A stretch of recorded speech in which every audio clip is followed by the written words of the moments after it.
Паплечнікі Лукашэнкі адкрыта з яго смяюцца.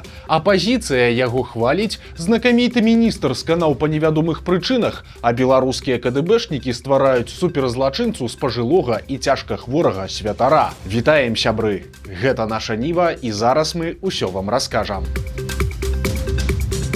Паціху ўсплываюць новыя падрабязнасці гісторыі з ультыматумам Лукашэнку, рэтрансляторамі і наступствамі ўсёй гэтай гісторыі. Цяпер з каментарыя пасла па асаблівых даручэннях МЗС Украіны Ярослава Чарнагора высветлілася цікавая дэталь. Паводле яго, тыя рэтранслятары на вышках мабільнай сувязі ставяць усё ж не беларускія вайскоўцы. Цытата. «На пачатку года ўжо быў адзін заход, і яны былі знішчаны. Аднак расіяне зноў іх усталявалі пры маўклівай згодзе рэжыму Лукашэнкі». Канец цытаты. І гэта, дарэчы, часткова тлумачыць такое працяглае маўчанне Лукашэнкі на гэтую тэму, бо зняць ці адключыць прылады самастойна ён дакладна не мог і павінен быў спачатку атрымаць дазвол Крамля. Акрамя таго, украінскі дыпламат супакоіў беларусаў і падкрэсліў, што украінскія войскі на Беларусь дакладна не пойдуць, а тыя ж рэтранслятары, калі б іх не адключылі, знішчаліся б дыстанцыйна, то бок ці хакерскай атакай, ці кропкавым ударам дронаў. Лукашенка тым часам намагаецца змягчыць сітуацыю,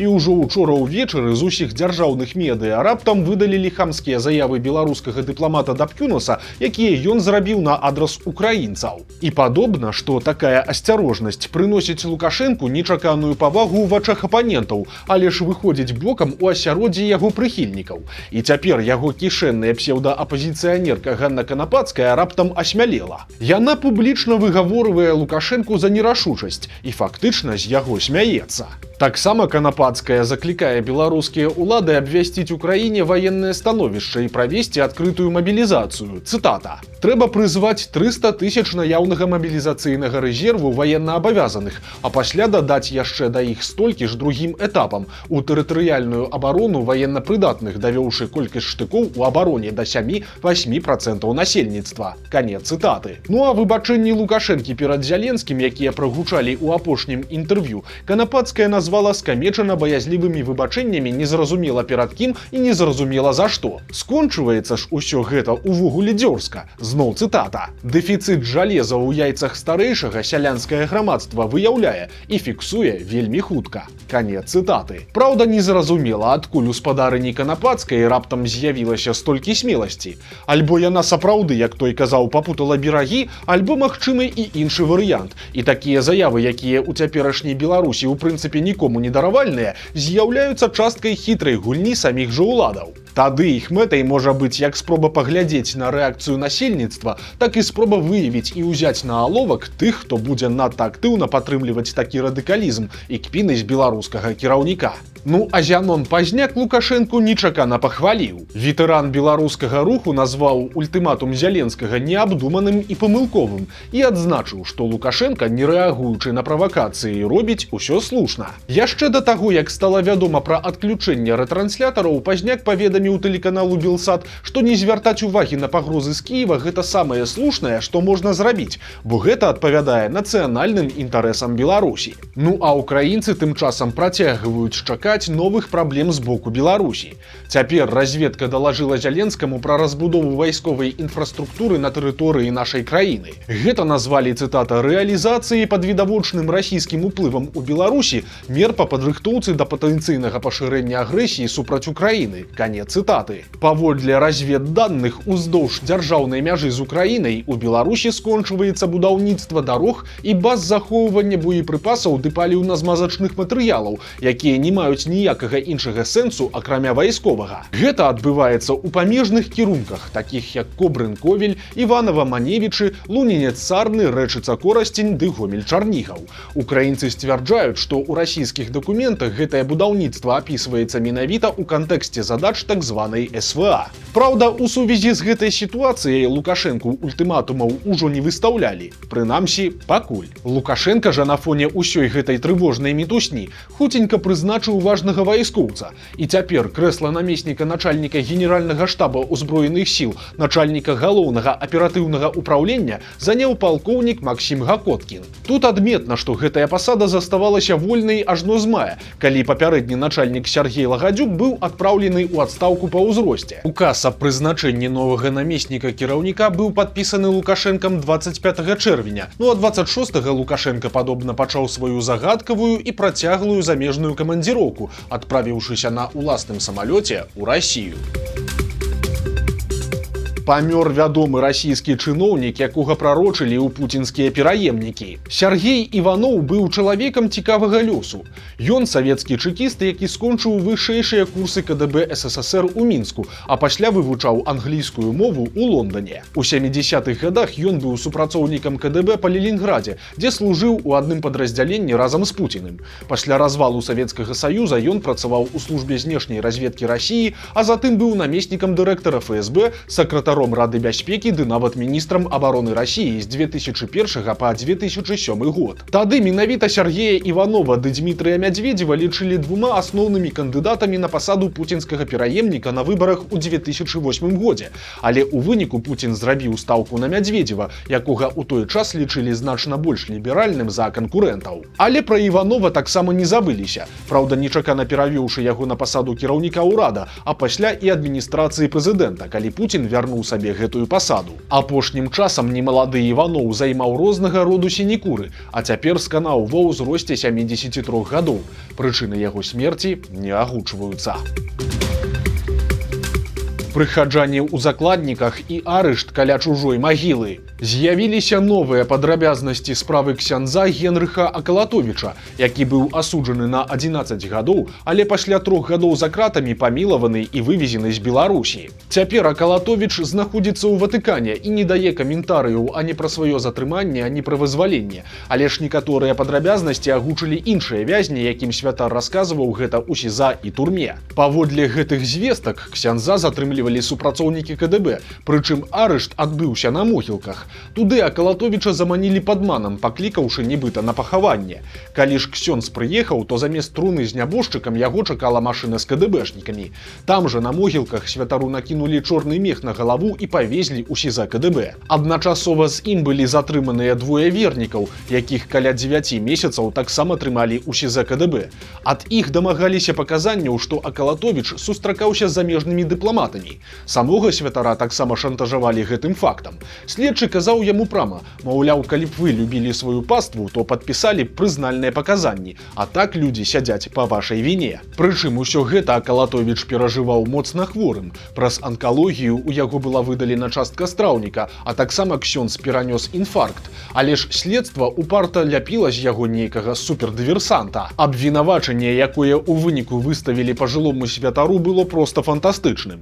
Ксёндз нібыта нейкім чынам перанакіраваў расійскія і беларускія вайсковыя самалёты ў процілеглы бок і тым самым нанёс шкоду на 1 000 000 еўра не толькі Беларусі, але і вайскова-касмічным войскам Расійскай Федэрацыі. На пагашэнне часткі гэтай шкоды пазней пайшлі грошы прыхода, канфіскаваныя ў святара, а для надання справе бачнасці доказнай базы да працэсу прыцягнулі экспертаў з Акадэміі нацыянальнай бяспекі Беларусі, прычым усе яны выступалі ананімна. КДБ адкрыта прапаноўваў Акалатовічу вызваленне ў абмен на супрацу. Вярнуўшыся ў Валожын, ён мусіў запрасіць апостальскага нунцыя Ватыкана на набажэнства і непрыкметна перадаць яму нейкую флешку з кампраматам, каб стварыць падставу для дыскрэдытацыі дыпламата. Тады нунцыем у Беларусі быў Анте Йозіч. Аналагічныя сцэнарыі КДБ хацеў разыграць у дачыненні і да іншых замежных дыпламатаў, у першую чаргу польскіх, але Генрых Акалатовіч адмовіўся ад такой супрацы. Самая верная чыноўніца Лукашэнкі стала ахвярай махляроў. Гаворка пра старшыню Савета Рэспублікі Наталлю Качанаву, але яе не развялі па тэлефоне і не ўгаварылі задэклараваць накапленні, а выкарысталі як прынаду для даверлівых аматараў лёгкіх грошай. Махляры стварылі падроблены сайт, які вонкава імітуе прапагандысцкі рэсурс Белта, і апублікавалі там навіну, што на Качанаву нібыта падаў у суд Цэнтральны банк. Такім чынам ашуканцы рэкламуюць так званае інвестыцыйнае агенцтва, абяцаючы тым, хто павядзецца на рэкламу, фантастычныя прыбыткі. На самай жа справе ўсё гэта развод, які відавочна зроблены замежнікамі, бо ніякага цэнтрабанка ў Беларусі увогуле не існуе. Такая установа называецца ў нашай краіне Нацыянальным банкам. Сціплая радасць Марыі Калеснікавай. Яна працягвае выступаць за дыялог Еўрасаюза з Лукашэнкам і прасоўваць гэтую ідэю амаль пры кожнай магчымасці. Цяпер Калеснікава паведаміла, што на яе думку Еўропа нарэшце зрабіла выбар на карысць аднаўлення зносін з кіраўніком Беларусі. Пра гэта, як мяркуе Калеснікава, сведчыць тэлефонная размова Лукашэнкі і Макрона, якая адбылася яшчэ ў маі. Сама Марыя працягвае настойваць, што камунікацыя і пошук кампрамісаў з Лукашэнкам дапамогуць і вызваленню палітзняволеных і захаванню крохкага беларускага суверэнітэта.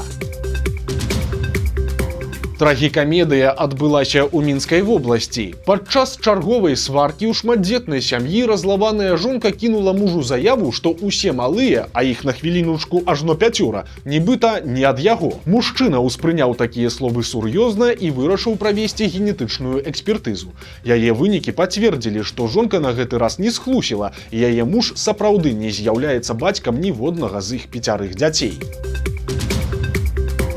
У Беларусі запусцілі новы інтэрнэт-сэрвіс пад назвай Медпартал, які дазваляе атрымліваць інфармацыю пра стан свайго здароўя ў рэжыме онлайн. Звесткі пра наведванні дактароў, пастаўленыя дыягназы, вынікі аналізаў, вакцынацыю ды іншыя медпаслугі даступныя праз асабісты кабінет карыстальніка. Там кожны пацыент зможа паглядзець даныя сваёй медыцынскай карты. Акрамя таго, на партале прадугледжаны дзённік здароўя, у якім карыстальнікі могуць самастойна фіксаваць асноўныя паказчыкі свайго стану, такія як тэмпературу цела, артэрыяльны ціск, пульс ды ўзровень сатурацыі. Такія звесткі ў далейшым могуць дапамагчы доктару падчас вочнага прыёму і прызначэння лячэння. Белстат апублікаваў афіцыйныя даныя, якія шакуюць. Як заўважылі журналісты партала «Зеркала», амаль кожная 4-я кампанія ў Беларусі працуе са стратамі, то бок выдаткі на дзейнасць перавышаюць прыбыткі, і такіх фірм амаль 25%. Гэта антырэкорд як мінімум за апошнія 7 гадоў. Горш за ўсё сітуацыя складваецца ў Мінску, дзе налічылі ажно 30% стратных кампаній. Ну і для разумення сумнай тэндэнцыі. Год таму па ўсёй Беларусі такіх праблемных фірмаў было 20%. Пры гэтым беларускі бізнес працягвае скардзіцца дзяржаве на складаныя умовы, але ж рэакцыі на гэтыя стогны няма і падобна, што не будзе. Падчас свайго нядаўняга даклада Лукашэнку прэм'ер-міністр Аляксандр Турчын заявіў, што эканамічная сітуацыя і вынікі працы ў Беларусі за першыя 5 месяцаў года даюць падставы для асцярожнага аптымізму. Ціхая бяда адбываецца ў Белавежскай пушчы. Там пачалі чэзнуць векавыя дубы. Навукоўцы патлумачылі, што дрэвы проста не вытрымліваюць новых кліматычных выклікаў. Сярод іх наступствы засушлівых перыядаў апошніх гадоў, якія моцна б'юць па вільгацелюбівых экасістэмах, развіццё фітапатагенаў, небяспечных для дрэў хворатворных рыбкоў ды бактэрый. Акрамя таго, лес пакутуе ад насякомых шкоднікаў ды аб'ядання дзікімі жывёламі, што ў навуковай тэрміналогіі называецца заагенным фактарам. Вось такія навіны пятніцы. Нагадаем, што ў нядзелю на нашым канале выйдзе чарговы цікавы сюжэт. Таму падпісвайцеся на канал, каб нічога не прапусціць, стаўце лайкі альбо дызлайкі і выказвайце заўвагі ў каментарах. І, канешне, чытайце нашу Ніву, глядзіце нашу Ніву і любіце Беларусь. Да сустрэчы ў нядзелю.